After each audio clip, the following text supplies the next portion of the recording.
महाराष्ट्रातील सुप्रसिद्ध कीर्तनकार इंदुरीकर महाराज यांच्या मुलीचा साखरपुडा अगदी काही दिवसांपूर्वीच मोठ्या थाटामाटात पार पडला। इंदुरीकर महाराजांच्या मुलीच्या साखरपुड्याचे फोटो व्हिडिओ हे सोशल मीडियावर मोठ्या प्रमाणात व्हायरल झाले। यावरून त्यांच्यावर टीकाही करण्यात आली होती आणि त्यानंतर आता इंदुरीकर महाराजांचा आणखी एक नवीन व्हिडिओ सोशल मीडियावर व्हायरल होतोय।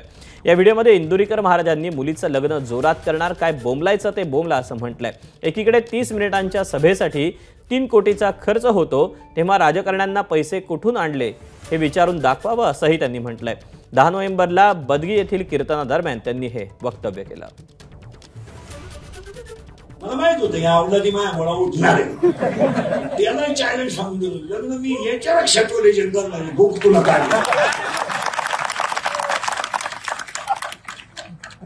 इकडं दुनिया खाली लोकांनी यांची काय टाक 30 मिनिटाच्या सभेला 3 कोटी खर्च आहे। कोणत्याही चॅलेंजवाल्याने विचारून दाखवा पैसे कुठून आणले। ही विकली गेलेली लोक आहे, ही कांदे माणसं आहे। खांब्या दिला इकडून काही मिळत नाही ना, मग मी 8 दिवस बोललोच नाही।